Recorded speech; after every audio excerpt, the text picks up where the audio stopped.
रिद्धियों के 8 एक भेद हैं बुद्धि रिद्धि, विक्रिया रिद्धि, क्रिया रिद्धि, तप रिद्धि, बलिद्धि, औषधि रिद्धि, रसिद्धि और क्षेत्र रिद्धि। बुद्धि रिद्धि के 18, विक्रिया के 11, क्रिया के 2, तप के 7, बल के 3, औषधि के 8, रस के 6 और क्षेत्र रिद्धि के 2 ऐसे अवान्तर भेद 57 होते हैं।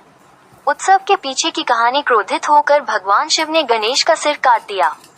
सच्चाई जानने पर भगवान शिव ने उन्हें पुनर्जीवित करने का वचन दिया और उनके धड़ पर एक हाथी का सिर लगा दिया, जिससे वे पुनर्जीवित हो गए। उस दिन से गणेश को विघ्नहर्ता और नई शुरुआत के अग्रदूत के रूप में पूजा जाता है। रिद्धि और सिद्धि भगवान गणेश की 2 पत्नियां हैं। रिद्धि ज्ञान और समृद्धि का प्रतीक है, जबकि सिद्धि भौतिक और आध्यात्मिक सफलता का प्रतिनिधित्व करती है। रिद्धि को देवी लक्ष्मी का अवतार माना जाता है और यह ज्ञान, बुद्धि और समृद्धि का प्रतीक है। 2. सिद्धि। सिद्धि आध्यात्मिक शक्ति और पूर्णता का प्रतीक है और इसे भौतिक और आध्यात्मिक सफलता का प्रतिनिधित्व माना जाता है। 3. गणेश के साथ संबंध। रिद्धि और सिद्धि भगवान गणेश की पत्नियां हैं और उनकी पूजा गणेश चतुर्थी जैसे त्योहारों पर गणेश जी के साथ की जाती है। 4. शुभ लाभ। रिद्धि और सिद्धि के 2 पुत्र हैं, शुभ और लाभ, जो क्रमशः समृद्धि और लाभ का प्रतीक हैं। और 5. महत्व। रिद्धि और सिद्धि की पूजा करने से ज्ञान, बुद्धि, धन और सफलता प्राप्त होती है। रिद्धि सिद्धि माता कौन है? रिद्धि हिंदुओं की एक देवी है और भगवान गणेश की पत्नी है। उनकी 2 पत्नियां थी, उनके नाम रिद्धि और सिद्धि हैं।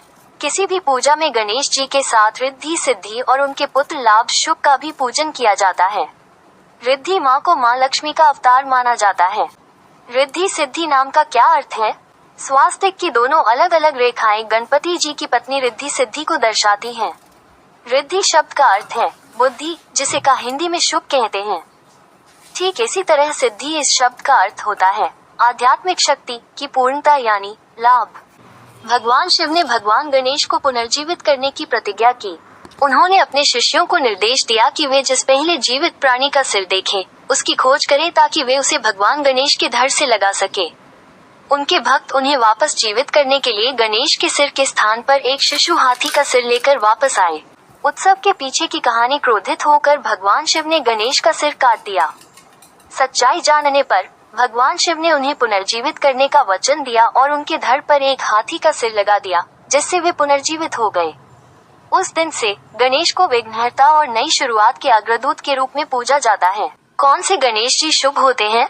वास्तु सिद्धांतों के अनुसार घर का ईशान कोण गणेश प्रतिमाओं के लिए शुभ माना जाता है।